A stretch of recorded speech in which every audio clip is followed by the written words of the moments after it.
जय माता दी। आप सभी का स्वागत है मेरे यूट्यूब चैनल में। आप सभी माताएं एवं बहनें आज से हमारे इस चैनल पे दुर्गा सप्तशती पाठ गर्भ कथा जरूर श्रवण करेंगे, इसलिए आपसे अनुरोध है कि वीडियो को पूरा जरूर श्रवण कीजिएगा और वीडियो अच्छी लगेगी तो वीडियो को लाइक कीजिएगा। और चैनल पे नए हैं और आज आप हमारी आवाज़ आज पहली बार सुन रहे हैं तो चैनल को सब्सक्राइब करके बेल आइकन को ऑन कर लीजिएगा, ताकि ऐसे ही वीडियो के नोटिफिकेशन और दुर्गा सप्तशती गर्भ कथा का पाठ आप हर सुबह जरूर श्रवण कर सके। और हाँ, इस वीडियो के हो सके तो ज़्यादा से ज़्यादा शेयर कीजिएगा, ताकि हमारे जितने भी माताएं एवं बहनें हैं गर्भ धारण की हुई है, ताकि उन सब के पास ये वीडियो पहुँचे और वो सब माताएं बहनें इस वीडियो को भी श्रवण कर सकें। और हाँ, आप हमारे चैनल पे अगर दुर्गा जी के 9 रूप की पूजा अगर आप उनकी कथा श्रवण करना चाहते हैं तो इसका डिस्क्रिप्शन बॉक्स में लिंक मिल जाएगा, आप वहां से श्रवण कर सकते हैं। तो आइए बड़े ही प्रसन्नचित मन से दुर्गा जी का नाम लेकर के आज हम इस कथा का शुभारंभ करते हैं। दुर्गा सप्तशती का अध्याय पहला। मेधा ऋषि द्वारा राजा सूरत एवं समाधि नामक वैश्य को देवी महात्म्य सुनाना तथा मधु कैटभ वध का वर्णन मार्कंडेय जी ने कहा। मैं सूर्य पुत्र सर्वार्णी मुनि 8 मुनियों में से एक मनु के उत्पन्न होने की कथा को विस्तार वर्णन करता हूँ, उसे तुम ध्यान देकर श्रवण करो। भगवती महामाया की कृपा से सूर्य पुत्र सर्वर्ण जिस प्रकार मनवंतर के अधिष्ठाता हुए, मैं उसी घटना का वर्णन करता हूँ। प्राचीन काल में स्वारोचिक नामक मनवंतर में सूरत नाम से विख्यात एक बहुत ही प्रतापी राजा हुए थे। चैत व सोत्पन्न उस सूरत राजा का सारे भूमंडल पर एक छत्र राज्य था। वे प्रजाओं का पालन अपनी संतान के समान किया करते थे। इस पर भी कोल विध्वंसी नामक क्षत्रिय उनसे द्वेष करने लगे। राजा सूरत की दंड व्यवस्था अत्यंत कठोर थी।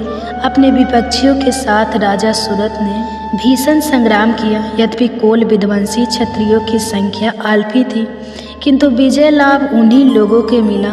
विरोधियों द्वारा पराजित होकर राजा सूरत अपनी राजधानी में वापस लौटे और अपने देश तक ही अपने राज्य की सीमा निर्धारित कर दी। इससे अधिक वे अपने राज्य का विस्तार न कर सके, बल्कि पहले से शासित भूमि भी उन्हें छोड़नी पड़ी। अपनी हार मान लेने पर भी शत्रुओं ने उनका पीछा नहीं छोड़ा और राजा सूरत पर पुनः आक्रमण कर दिया।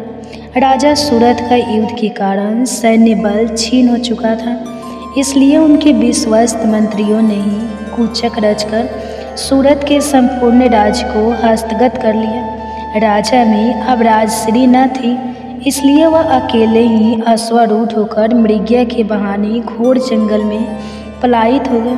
वन में पहुंचकर राजा सूरत ने विप्रवर मेधा ऋषि का आश्रम देखा। मुनि के आश्रम में अनेक नरभक्षी एवं मांसाहारी हिंसक पशु अपनी स्वाभाविक हिंसा वृत्ति को त्याग कर शांत भाव से विचर रहे थे। मुनि की शिष्य मंडली से उस आश्रम तथा वन प्रांत का सौंदर्य मुखरती हो उठा था। आश्रम में आए हुए राजा सूरत की मुनि ने आव भगत की कुछ दिन तक राजा सूरत वे मुनि के आश्रम में रहकर विहार करते रहे। एक बार मोह माया से ग्रसित होकर राजा सूरत अपने मन में सोचने लगा, मेरे पूर्वजों द्वारा अधिकृत नगर आज मुझसे वियुक्त होकर खड़हर सा हो रहा है। मेरे विश्वासघाती कर्मचारी न जाने उस नगर की रक्षा करते होंगे या नहीं। अपने शरीर से निरंतर मद बहाने वाला मेरा मदमत हाथी आज न जाने किस स्थिति में होगा। जो लोग मेरी कृपा दृष्टि के आकांक्षी घन और भोजन प्राप्त करने के लिए सदैव तत्पर रहकर मेरा अनुसरण किया करते थे, वे ही लोग अब निश्चित रूप से अन्य राजाओं के मुखापेक्षी होंगे। उन सभी लोगों के द्वारा मेरे धन का दुरुपयोग हो रहा होगा, इसमें कोई संदेह नहीं है। इस प्रकार अनेक कुर्तक राजा के मन में उठ रहे थे। एक दिन मेधा मुनि के आश्रम के समीप एक वैश्य को देखकर राजा ने उससे पूछा, भाई तुम कौन हो? तुम्हारे यहाँ आने का क्या प्रयोजन है? तुम तो देखने में बहुत ही व्यग्र और अनमने से जान पड़े हो। राजा के सहानुभूतिपूर्ण वचन सुनकर उस वैश्य ने राजा को प्रणाम किया और विनत होकर बोला। वैश्य ने राजा से कहा, राजन मैं समस्त कुल में उत्पन्न वैश्य जाति का मनुष्य हूँ। मेरा नाम समाधि है। धनलो लोप स्त्री पुत्रों ने अपने स्वार्थ साधन के लिए मुझे घर से बाहर निकाल दिया है। इस समय मैं स्त्री पुत्र और धन विहीन हो गया हूँ। मेरे अपने प्रियजनों ने ही मेरे धन का हरण करके मुझे उस धन के लिए अधिकारी ठहराया है। इससे क्षुब्ध होकर घर का परित्याग कर वन में चला आया हूँ। इस समय मेरे मन में उन्हें कुटुंबियों के प्रति चिंता हो रही है। वे सब न जाने इस समय किस परिस्थिति में होंगे। वे लोग घर में सकुशल है या नहीं, मुझे इन सब बातों का कोई ज्ञान नहीं है। मैं सोच रहा हूँ कि वे पुत्र मेरे कैसे हैं, उन्हें सज्जन कहाँ जाए या दुर्जन। वैसे की बात सुनकर राजा ने उससे पूछा, जिन प्रयोजनों ने धन लिप्सा के कारण तुम्हें घर से निष्कासित कर दिया है, उन स्वार्थ परायण सज्जनों के ऊपर तुम्हारी इतनी गाढ़ी ममता क्यों है? वैसे राजा से बोला, आपका यह प्रश्न उचित ही है। मेरा मन उन स्वार्थी कुटुंबियों की ममता छोड़ने को तैयार नहीं है। अब आप ही बताइए मैं क्या करूं? धन लोलुपता के कारण परिवार के जिन सदस्यों ने मेरी यह दुर्दशा की है, उन लोगों के प्रति मेरे मन में ममता की भावना है। हे महानुभाव, इतना जानते हुए भी ना जाने क्यों मेरे मन में उन स्वार्थी लोगों के प्रति ममता बनी हुई है। इसके रहस्य को जानने की इच्छा रखते हुए भी इसे मैं नहीं समझ पा रहा हूँ। उन लोगों के विरह से कातर होकर मैं आहे भर रहा हूँ, जिसके फलस्वरूप मेरे मन में उथल पुथल मची हुई है। कुटुंबियों का मुझसे कुछ भी लगाव नहीं है, फिर भी मेरा मन उन लोगों के लिए संतपंथ है। समझ में नहीं आता कि मैं क्या करूं। मार्कंडेय जी ने कहा, हे ब्राह्मण, इस वार्ता की समाप्ति के बाद ही सूरत और समाधि नामक वैसे एक साथी मेधा मुनि के सम्मुख उपस्थित हुए। मुनि के प्रति सम्मान प्रदर्शन करके वे दोनों वहीं बैठे गए। इसके बाद राजा सूरत और वैश्य में परस्पर कुछ बातचीत होने लगी। राजा ने कहा, भगवान, मैं आपसे एक निवेदन करना चाहता हूँ, कृपया आप उसे बताइए। मेरा मन स्वस्थ न रहने के कारण बहुत ही कलेशित है। जिस राजभोग के सुख से मैं वंचित कर दिया गया हूँ, उसी को पुनः हस्तगत करने के लिए मेरे मन में आकांक्षा बनी हुई है। हे मुनिश्रेष्ठ, मैं इस बात को जानता हूँ कि अब मेरा राज्य पर कोई प्रभुत्व नहीं रह गया है, उस पर किसी अन्य का शासन हो गया है। फिर भी अपनी अज्ञानतावश मैं उसी के मुँह में पड़ा हूँ। इन सब बातों में क्या भेद है, मैं कुछ भी समझ नहीं पा रहा हूँ। यह वैसे भी मेरे ही समान अपने पुत्र, स्त्री और सेवकों द्वारा त्यक्त है। ऐसा जानते हुए भी यह वैसे अभी तक अपने कुटुंबियों के मुँह में ग्रस्त है। अतएव हम दोनों का मन इन सब बातों से बहुत ही खिन्न है। मेरा मन अभी भी भ्रमित हो रहा है। हे महाभाग, हम दोनों में जो प्रेम प्रभावित हो रहा है वह क्या वस्तु है? हम दोनों में प्रत्यक्षता अज्ञान के लक्षण दृष्टिगत हो रहे हैं। राजा की बात सुनकर ऋषि ने कहा, हे महाभाग, समस्त प्राणियों में विषय मार्ग का ज्ञान विद्यमान रहता है। उसी प्रकार सभी जीवों के विषय भी भिन्न भिन्न होते हैं। उदाहरण स्वरूप कुछ प्राणियों में दीवानता बंधी रहती है, परंतु इसके विपरीत कुछ जीव ऐसे भी होते हैं जिन्हें नित्यानंदा रात्रि में न दिखाई देना होती है। इनके विपरीत कुछ ऐसे जीव भी होते हैं जो दिन रात में समान रूप से देखने में सक्षम होते हैं। यह बात बिल्कुल सत्य है कि समस्त प्राणियों में मनुष्य अधिकतर विवेकशील प्राणी माना जाता है, परंतु विवेकशीलता की यह बात केवल मानव वर्ग में ही नहीं, अपितु पशु पक्षी और मृग आदि में भी पाई जाती है। पशु पक्षी और हिरण आदि जीवों के अनुरूप ही मानव बुद्धि भी होती है। जिस प्रकार मानव में समझदारी का भाव होता है, उसी प्रकार हिरण आदि जीवों में भी होता है। इसके साथ ही अन्य बातों में भी इन दोनों वर्गों में अनेक समानताएं होती हैं। उदाहरण के रूप में तुम इन पक्षियों को ही ले लो। ये स्वयं भूखों रहकर अपने बच्चों के चंचू में अन्न का कण डालकर उन्हें चुगाते हैं। हे राजन, क्या तुम्हें नहीं मालूम कि ये मनुष्य समझदार होकर भी लोभवश अपने किए हुए उपकार के बदले में उपकृत होने के लिए पुत्र की इच्छा करते हैं।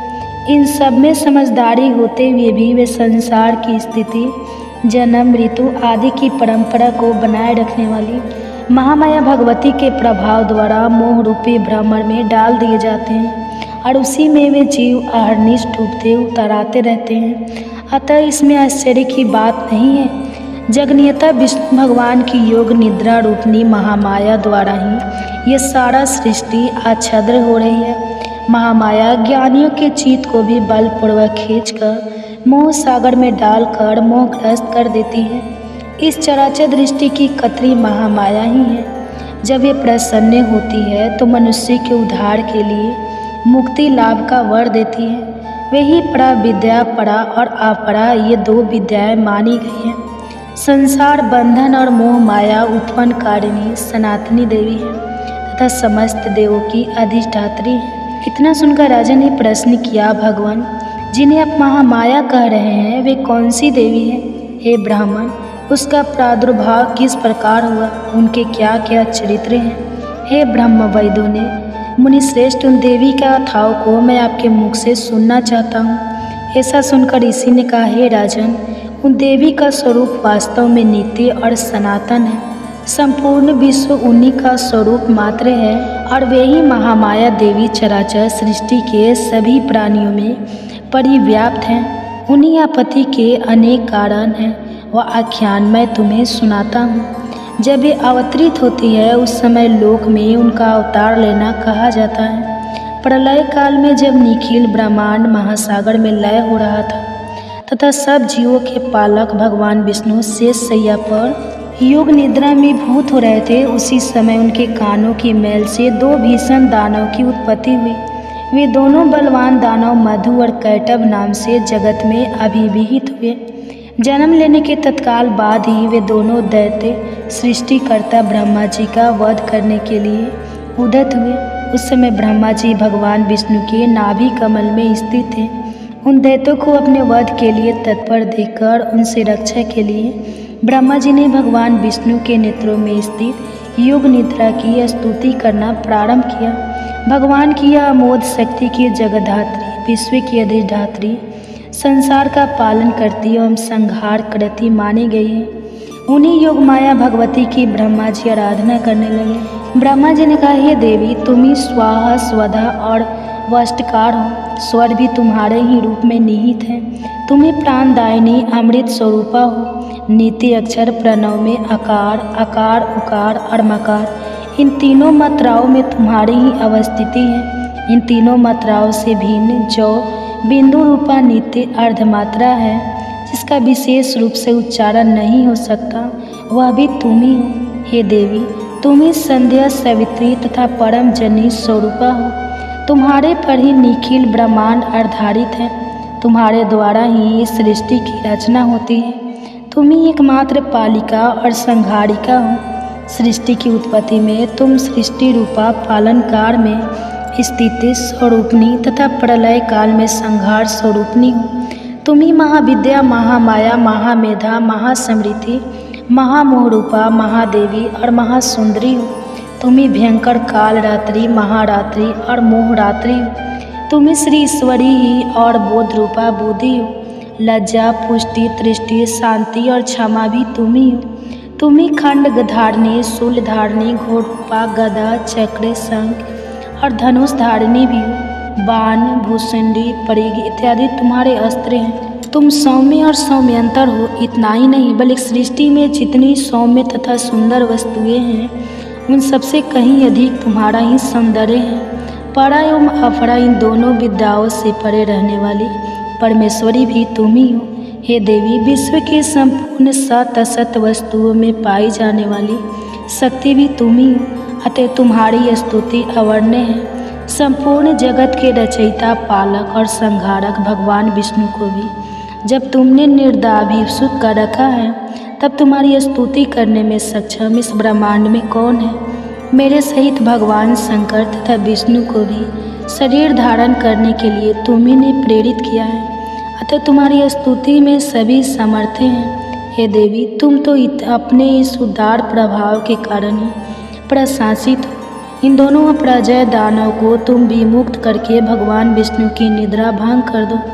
इसके साथ ही साथ भगवान कि अंतर्मय में मधु और कैटभ नामक असुरों के वध की प्रेरणा भी उत्पन्न कर दो। ऋषि ने कहा, हे राजन, जिस समय ब्रह्मा जी ने भगवान विष्णु के निद्रा भंग के निमित्त उस तमोगुण की अधिष्ठात्री देवी की स्तुति की, उसी समय वे महामाया भगवान के नेत्र, मुख, नासिका, बाहु, हृदय और वक्षस्थल से निर्गत होकर अव्यक्त जन्मा ब्रह्मा जी के सामने प्रकट हो गई। योग निद्रा से विमुक्त होकर जगन नियंत्रा भगवान जनार्दन उससे काग्रन के जल में शेष सैया से जागृत हो उठे। निद्रा रहित होते ही भगवान ने उस दोनों दानव को देखा। वे दोनों ही दुराचरी दैत्य मधु और कैटभ अत्यंत पराक्रमी और शक्तिशाली थे। उन दोनों की क्रोधयुक्त आंखें मानो ब्रह्मा जी को निगल जाना चाहती थी। ऐसी स्थिति में भगवान विष्णु ने उन दोनों महापराक्रमी दानव के साथ 5000 वर्षों तक निरंतर बाहु युद्ध किया। वे दोनों ही दैत्य पल के मद में मत हो रहे थे। महामाया ने दोनों दैत्यों को अपने प्रभाव से मोहग्रस्त कर दिया था। एतदत उन दोनों असुरों ने मोह मुग्ध होकर भगवान विष्णु से कहा, हम लोग तुम्हारी वीरता से अत्यंत प्रसन्न हैं। तुम हम लोगों से अपना इच्छित वर मांग लो। दैत्यों की बात सुनकर भगवान बोले, यदि तुम दोनों मेरे ऊपर प्रसन्न हो तो मैं यही चाहता हूँ कि तुम लोगों की मृत्यु मेरे ही हाथों से हो। इसके अतिरिक्त मुझे किसी अन्य वरदान पाने की लालसा नहीं है। तब ऋषि ने कहा, जब उन राक्षसों ने मोहग्रस्त होकर समस्त भूतल को जन्मपूर्ण समझा तब भगवान से कहा, मेरा वध किसी सूखे स्थल जल विहीन भूमि में करो। इसके बाद ऋषि बोले, शंख, चक्र, गदा और पदधारी भगवान विष्णु ने तथास्तु वैसे ही हो कहकर उन दोनों दैत्यों के मस्तक को अपनी जांघों पर रखकर सुदर्शन चक्र द्वारा काट दिया। यह महामाया देवी ब्रह्मा जी की स्तुति से प्रसन्न होकर स्वयं ही उत्पन्न हुई थी। अब मैं तुमसे उनके प्रभाव के महात्म्य का वर्णन करता हूँ। इस प्रकार मधु कैटभ वध नामक पहला अध्याय समाप्त। तो प्रेम से बोलिए माँ भगवती की जय। अब आप सुनिए गर्भ कथा श्री दुर्गा कवच पाठ। यह दिव्य कवच माँ दुर्गा की कृपा से हमें हर संकट, भय और चुनौती से सुरक्षित रखता है। जब भी हम कठिनाइयों का सामना करते हैं, माँ का यह दिव्य कवच सदैव हमारे साथ होता है, हमें संजीवनी शक्ति और आत्मविश्वास से भरता है। श्रोताओं, इस पाठ के माध्यम से हम सब अपनी आस्था और अपनी भक्ति को और दृढ़ करेंगे और माँ से प्रार्थना करेंगे कि वे हम सबको हर मुश्किल से बचाए। तो चलिए अब अपने मन को एकाग्र करके और माता रानी का स्मरण करके इस पवित्र कवच का पाठ आरंभ करते हैं। प्रेम से बोलिए जय माता दी। इस पाठ से शरीर के सभी अंगों की रक्षा होती है। यह पाठ महामारी से बचाव की शक्ति देता है। यह पाठ संपूर्ण आरोग्य का शुभ वरदान देता है और यह कवच पाठ अत्यंत गोपनीय पाठ है, इसलिए इसे पूरी पवित्रता से किया जाना चाहिए। 18 महापुराण में से एक मार्कंडी पुराण के अंदर देवी कवच के श्लोक आतंद दुर्गा सप्तशती का हिस्सा है। देवी कवच को भगवान ब्रह्मा जी ने ऋषि मार्कंडे को सुनाया था। महर्षि मार्कंडे ब्रह्मा जी से बोले, हे पितामह, संसार में जो गुप्त हो और जो मनुष्यों की सब प्रकार से रक्षा करता हूँ और जो आपने किसी को भी आज तक बताया ना हो, वह कवच मुझे बताइए। श्री ब्रह्मा जी कहने लगे, अत्यंत गुप्त और सब प्राणियों की रक्षा करने वाला, सबकी भलाई करने वाला कवच मुझसे सुनो। प्रथम शैलपुत्री, दूसरी ब्रह्मचारिणी, तीसरी चंद्रघंटा, चौथी कुष्मांडा, पांचवी संकद माता, छठी कात्यायनी, सातवीं कालरात्रि, आठवीं महागौरी और नवीं सिद्धिदात्री। यह देवी की 9 मूर्तियां हैं। यह 9 दुर्गा कहलाती हैं। आग में जलता हुआ, रण में शत्रु से घिरा हुआ, विषम संकट में फंसा हुआ मनुष्य अगर देवी दुर्गा के नामों का स्मरण करे तो उसको कभी भी हानि नहीं हो सकती। रण में उसके लिए कुछ भी आपत्ति नहीं होती और ना उसे किसी प्रकार का कोई दुख या डर ही होता है। हे देवी, जिसने श्रद्धापूर्वक तुम्हारा स्मरण किया है उसकी वृद्धि होती है और जो तुम्हारा चिंतन करते हैं उनकी तुमने संदेह रक्षा करने वाली हो। चामुंडा प्रेत पर, वराही भैंसे पर, रोदी हाथी पर, वैष्णवी गरुड़ पर अपना आसन जमाती हैं। महेश्वरी बैल पर, कौमारी मोर पर और हाथ में कमल लिए हुए विष्णुप्रिया लक्ष्मी जी कमल के आसन पर विराजते हैं। बैल पर बैठी हुई ईश्वरी देवी ने श्वेत रूप धारण कर रखा है और सब प्रकार के आभूषणों से विभूषित ब्राह्मी देवी हंस पर बैठती हैं। और इस प्रकार यह सब देवियाँ सब प्रकार से युगों से युक्त और अनेक प्रकार के रत्न धारण किए हुए हैं। भक्तों की रक्षा के लिए संपूर्ण देवियाँ रथ में बैठी और क्रोध में भरी हुई दिखाई देती है तथा चक्र, गदा, शक्ति, हल, मुसल, खटक और तोमर, पशु तथा पास, भाला और त्रिशूल और उत्तम सारंग आदि शास्त्रों को दैत्यों के नाश के लिए और भक्तों की रक्षा करने के लिए, देवताओं के कल्याण के लिए धारण किए हुए हैं। हे महारुद्र, अत्यंत घोर पराक्रमा, महान बल और महान उत्साह वाली देवी, आपको मैं नमस्कार करता हूँ। हे देवी, आपका दर्शन दुर्लभ है और आप शत्रुओं के भय को बढ़ाने वाली हैं। हे जगदम्बिके, मेरी रक्षा करो। पूर्व दिशा में इंद्रिय शक्ति मेरी रक्षा करे। अग्नि कोण में अग्नि शक्ति, दक्षिण दिशा में वराही और नरद कोण में खड्ग धारिणी देवी मेरी रक्षा करे। पश्चिम दिशा में वारुणी, वायु कोण में मृग वाहिनी, उत्तर दिशा में कौमारी और ईशान कोण में शूलधारिणी देवी मेरी रक्षा करे। ब्राह्मणी ऊपर की ओर से मेरी रक्षा करे और वैष्णवी देवी नीचे की ओर मेरी रक्षा करे। और इसी प्रकार 100 पर बैठी चामुंडा देवी 10 दिशाओं में मेरी रक्षा करे।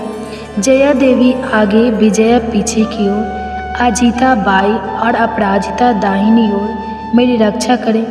उदोदिनी देवी भिक्षा की रक्षा करे तथा उमा मेरे मस्तक पर विराजमान होकर मेरी रक्षा करे। इसी प्रकार ललाट की माला धरी देवी रक्षा करे और अश्विनी देवी मेरी भाग की रक्षा करे। भव्य के मध्य भाग में त्रिनेत्रा, नथु की यम घंटा देवी रक्षा करे। नेत्रों के मध्य में शंखिनी देवी और द्वार वासिनी देवी कानों की रक्षा करे। कपोल की कालिका देवी और कानों के मूल भाग की भगवती शंकरी रक्षा करे। सुगंधा नासिका में और चर्चिका ऊपर के ओठ में अमृत कला, नीचे के ओठ की सरस्वती देवी जीव की रक्षा करे। कुमारी देवी दांतों की और चंडिका कंठ प्रदेश की रक्षा करे। चित्रघंटा गले की घाटी की और महामाया ताल की रक्षा करे। कामाक्षी देवी ठोड़ी की और सर्वमंगला मेरी वाणी की रक्षा करे। भद्रकाली गर्दन की और धनुर्धरी पीठ के मेरुदंड की रक्षा करे। कंठ के बाहरी भाग की नील ग्रावा और कंठ की नली की नल कबरी रक्षा करे। दोनों कंधों की खटक और ब्रज धारणी मेरे दोनों बाहों की रक्षा करे। दोनों हाथों की दंडनीय की रक्षा अंबिका देवी करे। शूलेश्वरी देवी संपूर्ण नखों की कुलेश्वरी देवी मेरी कोची की रक्षा करे। महादेवी दोनों सतनों की और शोक विनाशिनी देवी मेरे मन की रक्षा करे। ललिता देवी हृदय की और शूल धारिणी उदर की रक्षा करे। कामिनी देवी नाभि की, गृहसुरी गु भाग की, पूतना और कामिका लिंग की और महर्षि वाहिनी गुदा की रक्षा करे। संपूर्ण कामनाओं को पूर्ण करने वाली महाबला देवी दोनों जंग की रक्षा करे। विद्यावासिनी दोनों घुटनों की और तेजस्वी देवी दोनों पाँवों के पृष्ठ भाग की, श्रीधरी पाँवों की अंगुलियों की, तालवासिनी तालू की, दृष्टा कराली देवी नखों की, ऊर्ध्व केसनी केशों की, बागेश्वरी वाणी की रक्षा करे। रोमावलियों के छिद्रों की कोबरी और त्वचा की बागेश्वरी देवी रक्षा करे। पार्वती देवी रक्त, मज्जा, वसा, मांस, हड्डी की रक्षा करे। हाथों की काल रात्रि देवी, पितृ की मुकुट सौरी देवी, प्रज्ञावती कमल कोश की, चुरामन कफ की रक्षा करे। ज्वालामुखी नसों के जल की रक्षा करे। अवध देवी शरीर के सब जोड़ों की रक्षा करे। ब्राह्मणी मेरे वीर की छत्र सौरी देवी छाया की और धर्मधारिणी देवी मेरे अहंकार मन और बुद्ध की रक्षा करे। मेरे प्राण अपमान व्यान उदान और सम्मान की व्रज हंस देवी रक्षा करे। कल्याण शोभना मेरे प्राणों की रक्षा करे। रस रूप गंध शब्द और स्पर्श इन विषयों का अनुभव करते समय योगिनी देवी मेरी रक्षा करे तथा सत्व गुण, रजोगुण और तमोगुण की रक्षा नारायणी देवी करे। आयु की रक्षा वराही देवी करे। वैष्णवी धर्म की तथा चक्रण देवी मेरे यश, कृति, लक्ष्मी, धन और विद्या की रक्षा करे। इंद्राणी मेरे शरीर की रक्षा करे। और हे चंडी कि आप मेरे पशुओं की रक्षा करिए। महालक्ष्मी मेरे पुत्रों की रक्षा करे और भैरवी मेरी पत्नी की रक्षा करे। राजा के दरबार में महालक्ष्मी तथा सब ओर व्याप्त रहने वाली विजया देवी चारों ओर से मेरी रक्षा करे। जो स्थान रक्षा से रहित हो और मैं रह गया हो, उसकी पापों का नाश करने वाली जयंती देवी रक्षा करे। अपना शुभ चाहने वाले मनुष्य को बिना कवच के एक पल भी कहीं नहीं जाना चाहिए, क्योंकि कवच रखने वाला मनुष्य जहाँ जहाँ भी जाता है वहाँ वहाँ उसे अवश्य धन लाभ होता है और वह सफलता प्राप्त करता है। वह जिस अभीष्ट वस्तु की इच्छा करता है वह उसको इसी कवच के प्रभाव से अवश्य मिलती है और वह इसी संसार में महाईश्वरी को प्राप्त होता है। कवचधारी मनुष्य निर्भय होता है और वह तीनों लोकों में माननीय होता है। देवी का यह कवच देवताओं के लिए भी अत्यंत दुर्लभ है। जो प्रतिदिन नियम पूर्वक तीनों संध्याओं के समय श्रद्धा के साथ इसका पाठ करता है उसे देव शक्ति प्राप्त होती है। वह तीनों लोकों को जीत सकती है और अकाल मृत्यु से रहित होकर 100 वर्षों तक जीवित रहता है। उसकी लता, चर्म रोग, विस्फोटक आदि समस्त व्याधियों समूल नष्ट हो जाती हैं और स्थावर जगम तथा कृत्रिम विष दूर होकर उनका कोई असर नहीं होता और समस्त विचार प्रयोग और इस तरह के जितने यंत्र मंत्र इत्यादि होते हैं इस कवच के हृदय में धारण करने पर नष्ट हो जाते हैं। इसके अलावा पृथ्वी पर विचर वाले भूचर, नवचर, जलचर प्राणी उपदेश मात्र से सिद्ध होने वाले निम्न कोटि के देवता, अपने जन्म के साथ प्रकट होने वाले देवता, कुल देवता, माला आदि डाकिनी, शाकिनी, अंतरिक्ष में विचर वाली अत्यंत बलवती भयानक डाकिया, गृह, भूत, पिशाच, यक्ष, गंधर्व, राक्षस, ब्रह्मा, राक्षस, बेताल, कुष्मांडा और भैरव आदि अनिष्ट कारक देवता भी उस मनुष्य को जिसने कि अपने हृदय में यह कवच धारण किया हुआ है देखते ही भाग जाते हैं। इस कवच के धारण करने से मन और तेज बढ़ता है। जो मनुष्य इस कवच का पाठ करते हैं, सप्तशती चंडी का पाठ करता है, उसका यश जगत में विख्यात होता है और जब तक वन, पर्वत और कानन यदि इस भूमंडल पर है तब तक यहाँ पुत्र, पौत्र आदि संतान परंपरा बनी रहती है। फिर देहांत होने पर ऐसा मनुष्य परम पद को प्राप्त होता है जो देवताओं के लिए भी दुर्लभ है और अंत में सुंदर रूप को धारण करके भगवान शंकर के साथ आनंद करता हुआ परम मोक्ष को प्राप्त होता है। श्री दुर्गा कवच पाठ समाप्त। प्रेम से बोलिए दुर्गे माता की जय, नव दुर्गा की जय। आप सुनिए गर्भ कथा का पाठ। गर्भ कथा जिसे प्रेगनेंसी में हर गर्भवती माता को जरूर श्रवण करना चाहिए। कहते हैं कि व्यक्ति योगिया के साथ योगी और भोगियों के साथ भोगी बन जाता है। व्यक्ति को जीवन के अंतिम राहों में उसे कौन सी गति मिलेगी यह भी उसकी संगति पर ही निर्भर करता है। संगति का जीवन में बहुत गहरा प्रभाव पड़ता है। संगति से मनुष्य जहाँ महान बनता है वहीं बुरी संगति से उसका पाटना भी हो जाता है। और आज संतान को ऐसे ही एक प्रेरक प्रसंग के बारे में सुनाए जो उसे बताएगी कि जीवन में अच्छा साथ होने का कितना ज़्यादा फायदा होता है। आइए कथा को प्रारंभ करें। सभी माताएं शांत भाव से बैठ जाए, अपने दोनों हाथ अपने गर्भ पर रख लें, कोमलता से अपनी आंखें बंद कर लें और अपनी संतान से कहे, आओ मेरे बच्चे, मैं तुम्हें एक कथा सुनाती हूँ। एक बार की बात है, राजकुमार को तोता पालने का मन किया। राजा को बताया गया। तब राजा ने अपने मंत्रियों से कहा, मंत्रीवर, राजकुमार को एक तोता पालने का मन है, जाकर आज शाम तक ही कहानी से तोता लेकर आओ। तोता एकदम से तो कहानी मिलता नहीं था, इसलिए मंत्री एक संत के पास गए और कहा, भगवान, राजा साहब एक तोता लेने की जिद कर रहे हैं, आप अपना तोता दे दो तो बड़ी कृपा होगी। संत ने कहा, ठीक है, ले लो। राजा ने सोने के पिंजरे में बड़े स्नेह से तोता की सुख सुविधा का प्रबंध किया तो तब ब्रह्मा मुहूर्त में बोलने लगा तोता, जय श्री राम, ओम तत्सव, ओम तत्सव। उठो राजा, उठो महारानी, दुर्लभ मानव तन मिला है, यह सोने के लिए नहीं है, भजन करने को मिला है। राजा परिवार बड़े सवेरे उठकर उसकी बातें सुना करता था। राजा कहते थे कि तोता क्या मिला, हमें तो एकांत ही मिल गया। पर हर जीव की एक निश्चित आयु होती है। एक दिन वह तोता मर गया। राजा, रानी, राज परिवार और पूरे राज्य में हफ्तों तक शोक मनाया गया, झंडा झुका दिया गया। किसी प्रकार राज परिवार ने शोक का वर्णन किया और राजकाज पे पुनः गए। राजा साहब ने कहा, मंत्रीवर, खाली पिंजरा सूना लगता है, एक और तोता की व्यवस्था की जाए। मंत्री ने इधर उधर देखा, एक कसाई के यहाँ वैसा ही बहुत तोता पिंजरे में टंगा देखा। मंत्री ने कहा कि राजा साहब चाहते हैं कि यह तोता उन्हें मिले। तब कसाई ने बोला कि ठीक है। कसाई वाला तोता राजा के पिंजरे में पहुँच गया। राज परिवार बहुत प्रसन्न था। सबको लगा कि वही तोता जीवित होकर चला आया है। दोनों की नासिक, पंख, आकर, चितवन सब एक जैसे थे। लेकिन बड़े सवेरे तू तो इस प्रकार राजा को बुलाने लगा जैसे वह कसाई अपने नौकरों को उठाता था। उठ हरामी के बच्चे, पढ़ा हुआ है साला, एक दो चप्पल की लगाऊंगी तभी समझ आएगी। चल उठ जा यहाँ से, मेरे लिए अंडे ला और फिर मुर्गियों को काट। कमीने यही बात को बार बार दोहराने लगा। राजा को इतना क्रोध आया कि उसने तोता को पिंजरे से निकाला और गर्दन मरोड़ के केले के बाहर फेंक दिया।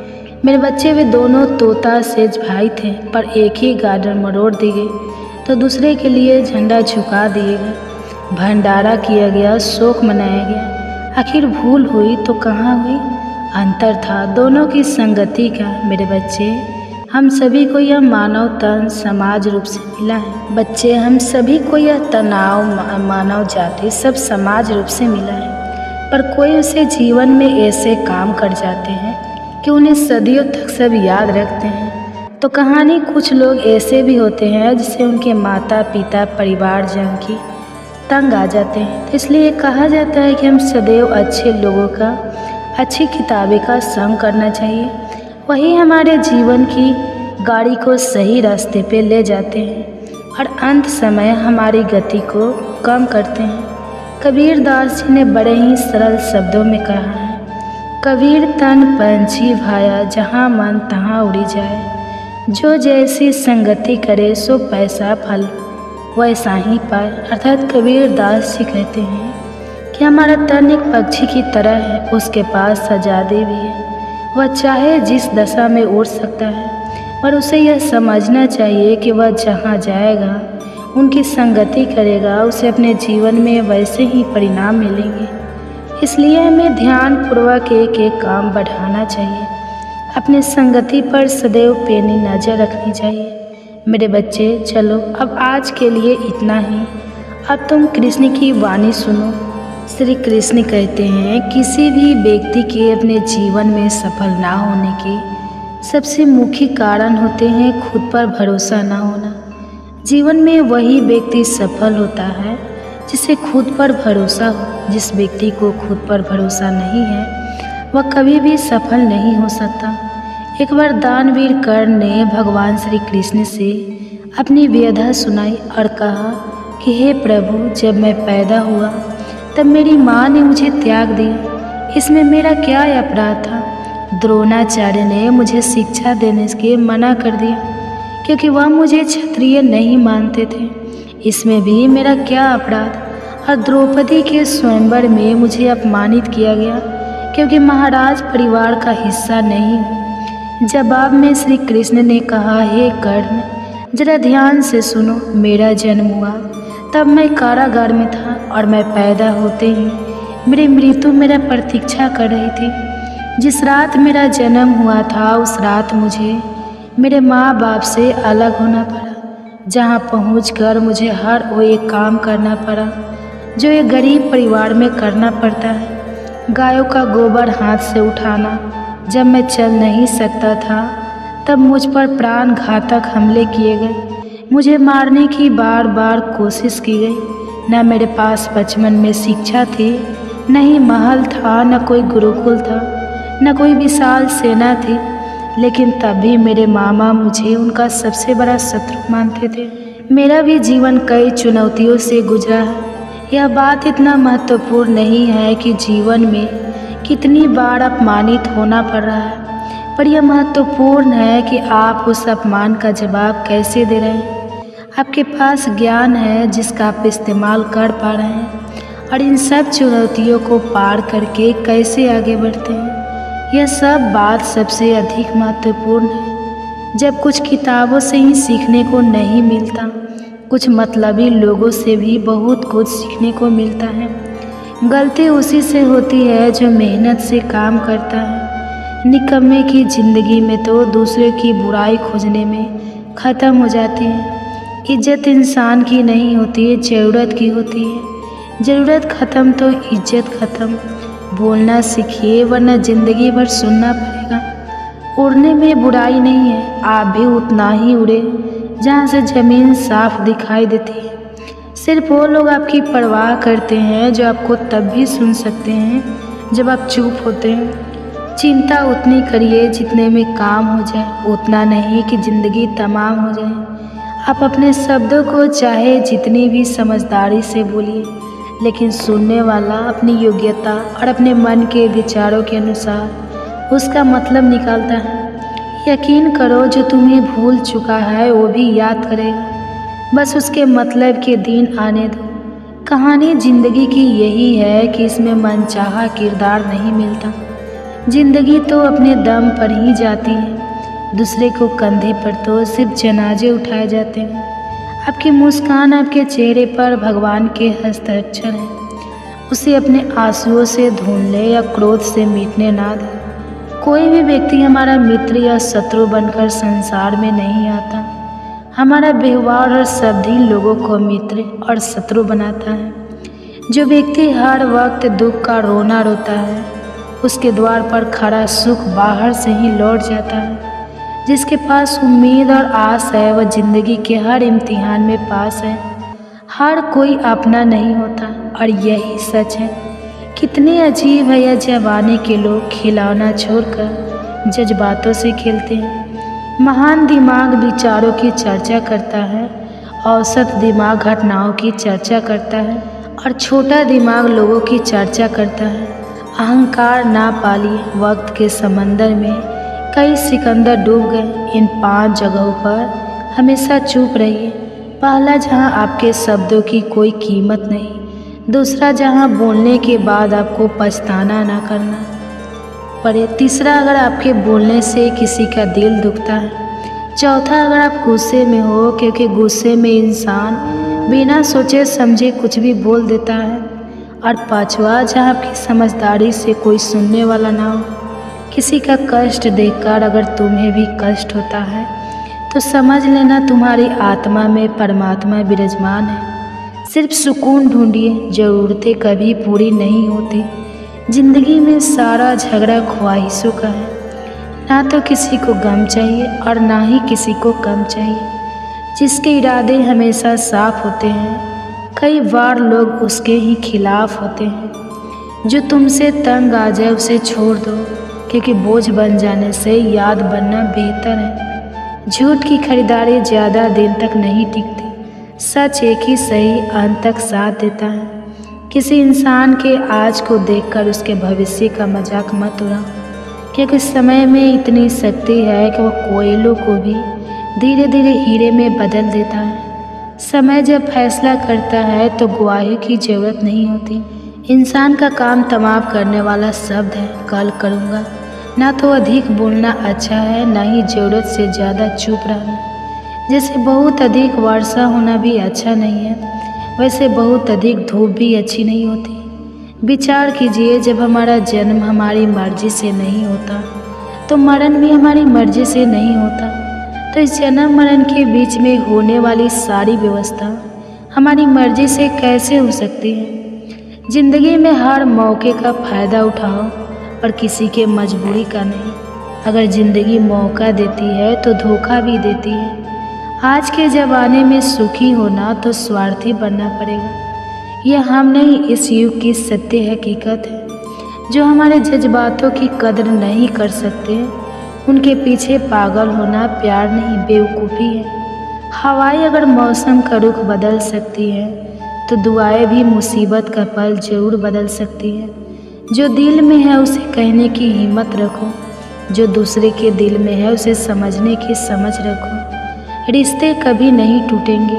अपनी लगन, धैर्य, हिम्मत और सकारात्मक विचारों के सहारे इंसान अनेक विकट परिस्थितियों में भी सफलतापूर्वक बाहर आ सकता है। यह एक निश्चित बात है कि आप काम खत्म नहीं कर सकते।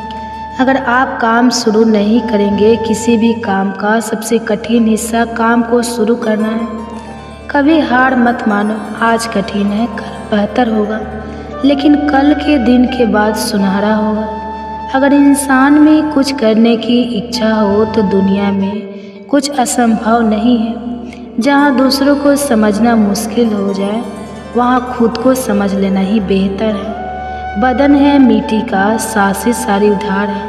घमंड भी है तो किस बात का, यहाँ तो हम सब किराएदार हैं। परेशानियाँ ज़िंदगी का हिस्सा है। जिसने अपनी परेशानियों पर कदम रखा है वह जीत गया है, और जिसने अपनी परेशानियों को सर पर सवार कर लिया वह लूट गया। जीवन में कई बार हम बड़ी बड़ी परेशानियों से यूं ही निकल जाते हैं, मानो कोई है जो हमारा साथ दे रहा है, और उसी अदृश्य शक्ति को हम परमात्मा कहते हैं। इसलिए याद रखना, जब दुनिया साथ छोड़ दे तो ईश्वर आपका हाथ थाम लेता है।